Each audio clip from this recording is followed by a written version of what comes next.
Exposed rust, massive engines, suspension pushed to the limit, and an exhaust note loud enough to stop traffic. But how far can a truck be modified before it starts looking like something that should never be street legal? These machines were built for hard work, but they were transformed into mechanical creatures with vintage bodies, slam chassis, and engines far more powerful than their original designers ever imagined. Some still carry the scars of decades on the job. Others have been fitted with turbochargers, air suspension, bus components, heavy-duty truck parts, and even marine engines. In this journey, we are counting down 8 rat rod trucks that combine nostalgia, excess, creativity, and a serious dose of mechanical madness. Stay with me until the end because the #1 truck uses a Marine V12, 6 turbochargers, and enough power to make a classic Chevrolet sound like a locomotive.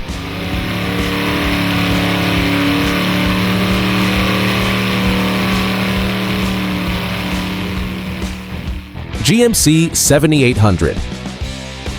The GMC 7800 was built in the United States for demanding jobs in construction, municipal service, towing, and equipment transportation. It was a large, rugged truck designed to survive years of hard use. Some versions came with a 7.8-liter Duramax diesel engine, equal to roughly 476 cubic inches, with 6 cylinders in line. Depending on the configuration, it produced around 300 horsepower and close to 860 pound-feet of torque. Enough muscle to move heavy loads without breaking a sweat. The transmission was usually a 5 or 6-speed Allison automatic, sending power to the rear wheels through a heavy-duty axle. Top speed could reach around 60 to 65 miles per hour, since the truck was built for durability and low-end pulling power, not performance. Once it becomes a rat rod, everything changes. The chassis is shortened, airbags are added to the suspension, and the cab drops until it nearly scrapes the pavement. The dual rear wheels, aged metal, and exposed exhaust make it look like an industrial machine from a post-apocalyptic movie. The driving position changes completely as well. The driver still sits high inside the cab, but the truck itself looks glued to the ground, creating the strange feeling of controlling a massive work vehicle with the stance of a lowered sports car. The biggest contrast comes from what the GMC used to do. A truck built to carry tools, equipment, and several tons of cargo now exists mainly for shows, gatherings, and pure visual impact. Its size and weight demand constant attention behind the wheel. Tight corners, drainage dips, steep driveways, and uneven pavement become serious obstacles when the suspension is fully lowered and parts of the chassis sit only inches from the road. Fire up the diesel and a deep mechanical rumble fills the area. The cab vibrates, the ground seems to react to the torque, and the entire truck carries a sense of mass and intimidation. It was built to haul tons, but it ended up hauling attention at custom truck events. And if the GMC 7800 already looks excessive, the next truck shows how much more aggressive a classic Ford can become with a V8 under the hood. Ford Truck V8. Ford trucks powered by V8 engines shaped generations of American work vehicles, especially on farms, in repair shops, in small hauling businesses, and throughout rural communities. They were simple, durable, and easy to fix, which makes their old steel cabs ideal foundations for rat rod builds. One of the most memorable engines was the Ford Flathead V8, introduced in 1932. One of its best-known early versions displaced 221 cubic inches, or about 3.6 liters, and produced around 85 horsepower. Modern rat rod builds often use larger Ford V8 engines, including the 302, 351, and 460 cubic inch platforms. Those equal approximately 4.9, 5.8, and 7.5 liters, with output that can easily exceed 300 horsepower depending on the modifications. The transmission may be manual, preserving a heavier and more mechanical driving experience, or a 3 or 4-speed automatic. Power goes to the rear wheels, usually through a reinforced differential capable of handling the torque and the added weight of oversized tires. The suspension often combines a solid front axle with airbags, allowing the body to drop until it nearly touches the ground. The frame may also receive additional bracing, custom crossmembers, and modifications for the engine, transmission, and fuel tank. Visually, the truck looks like it rolled out of a workshop forgotten decades ago. Faded paint, preserved rust, an exposed engine, and wide tires create the raw appearance that defines rat rod culture. Inside the cab, space is tight, the windshield sits close to the driver's face, and sound insulation is almost non-existent. You feel the engine heat, the frame vibration, and every sharp hit from the suspension. The V8 soundtrack is one of the biggest attractions.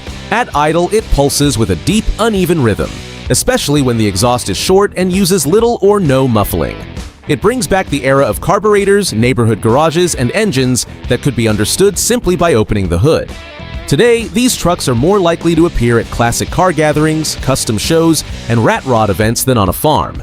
They may no longer be working vehicles, but they still carry the memory of a time when toughness and simplicity mattered more than comfort. If this Ford already combines nostalgia, noise, and attitude, the next truck takes things much further by fitting a twin-turbo Cummins diesel into a 1934 Dodge body. 1934 Dodge Rat Rod. The 1934 Dodge was built in the United States during an era when trucks had to be simple, durable, and inexpensive to maintain. Its upright proportions, narrow cab, and steel body would eventually make it an ideal foundation for rat rod culture. In this build, the old Dodge received a 5.9-liter Cummins diesel, equal to roughly 359 cubic inches, with 6 cylinders in line and 2 turbochargers. In more aggressive setups, this combination can approach 700 horsepower. The torque is even more impressive, especially at low engine speed, where the Cummins can deliver enough force to break the rear tires loose with ease. Its 0 to 60 time depends on weight, tuning, traction, and gearing, but the real attraction is the violent launch rather than top speed. The transmission is typically a reinforced Dodge 47 Re automatic, upgraded internally to survive the engine's power. The truck uses rear-wheel drive, usually connected to a Ford 9-inch rear end, a component famous for its strength in high-horsepower builds. The suspension is extremely low, often using airbags and a heavily modified chassis. This allows the body to settle almost directly onto the pavement, creating an aggressive stance that is anything but practical on rough streets. Visually, the Dodge looks as though it was assembled from parts found in an industrial scrapyard. Rust, aged patina, exposed turbo piping, and a completely visible engine turn the front end into a mixture of pre-war truck and competition machine.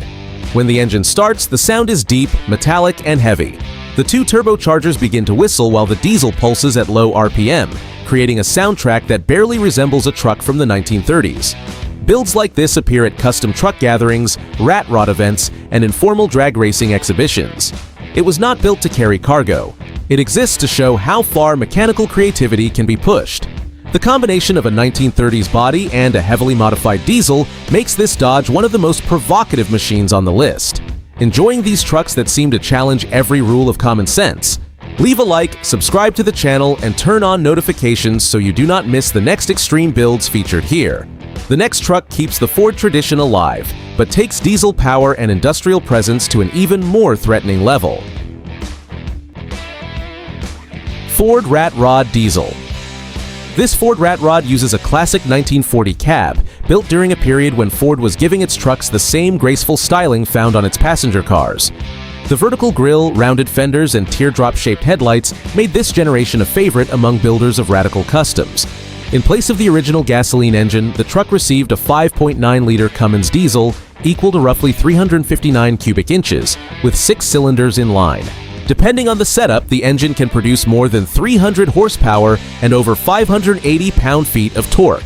Because there is no complete official specification sheet for the build, its 0 to 60 time cannot be confirmed.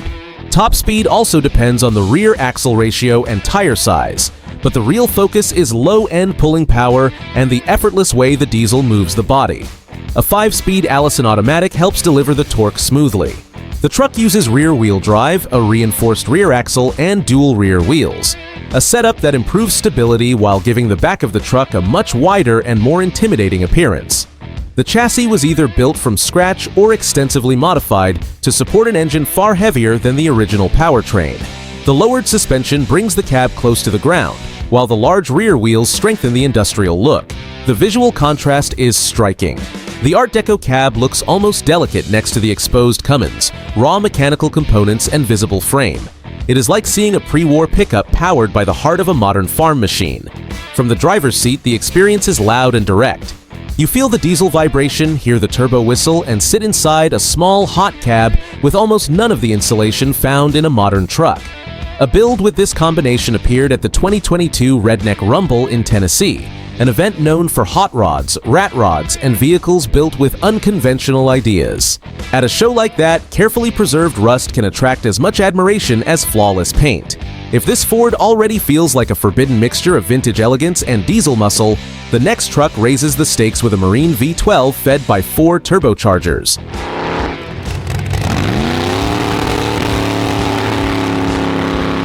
Chevrolet V12 Quad Turbo. The Chevrolet C68 belongs to a family of medium-duty trucks introduced in Brazil during the 1960s. Simple, durable, and easy to repair, these trucks spent decades working on farms, construction sites, moving jobs, and freight routes across the Brazilian countryside. The example built by Elvis Zini in Cafelândia, Paraná, sat abandoned for more than 30 years before becoming one of the most extreme rat rod builds in Brazil. The transformation began with forgotten parts, experience with heavy machinery, and a great deal of hand fabrication. Its engine is an MWM Marine V12 originally designed for boats and stationary generators. Fed by 4 turbochargers sourced from Scania 112 trucks, the combination produces an estimated 1,000 to 1,100 horsepower. The exact displacement and torque depend on the engine version and final tuning, so there is no complete public specification sheet. Reliable 0 to 60 and top speed figures have not been published either, because this project is built around raw force, visual impact, and mechanical theater. The manual transmission came from a Scania bus and was selected to handle the weight and massive torque of the Marine engine. Power goes to the rear wheels through dual tires, a reinforced differential, and heavy-duty components originally designed for commercial vehicles. The suspension uses airbags and parts from modern trucks, allowing the rear to drop and creating the aggressive stance associated with extreme rat rods. The brakes and clutch also operate with air systems, a logical choice for machinery of this size. Visually, the Chevrolet resembles a locomotive built to roam public roads. The engine is completely exposed, vertical exhaust stacks rise in front of the cab, and the front bumper looks like the cowcatcher from an old steam train. When the V12 fires up, the deep beat of 12 cylinders blends with the whistle of 4 turbochargers. The vibration travels through the frame, and every burst of throttle becomes something you can feel before you even see the truck. This build helped prove that Brazil's rat rod scene can produce machines just as bold as anything built in the United States. And if 4 turbos already sound excessive, the next truck proves that history, size, and sheer presence can turn an old workhorse into a rolling wall of steel. Diamond T Reo. The 1956 Diamond T carries one of the most respected names in American truck history. The company was founded in Chicago in 1905 by C.A. Tilt and became famous for combining heavy-duty construction with unusually refined styling, earning the nickname the Cadillac of trucks. Reo came from Lansing, Michigan, and was founded by Ransom E. Olds, the same man associated with the origins of Oldsmobile. Diamond T and Reo would not become part of the same corporate family until years later, but this project blends both traditions into a rat rod semi of outrageous proportions. In a custom build of this type, a logical engine choice is the 8.3-liter Cummins C Series, equal to roughly 506 cubic inches, with 6 cylinders in line and around 250 horsepower. Exact torque depends on the engine version and tune, but the power plant was designed to work hard at low RPM. 0 to 60 performance is not the point, although the truck may approach 65 to 70 miles per hour with highway-oriented gearing. The drivetrain can combine a 4-speed automatic with a 3-speed Browning auxiliary transmission. Power goes to the rear wheels through a reinforced axle, while air brakes and a complete air suspension system help control the massive machine. With the suspension fully lowered, the front bumper sits only inches above the pavement. Speed bumps, driveways, and uneven roads demand constant attention from the driver. Visually, it resembles a street-going locomotive.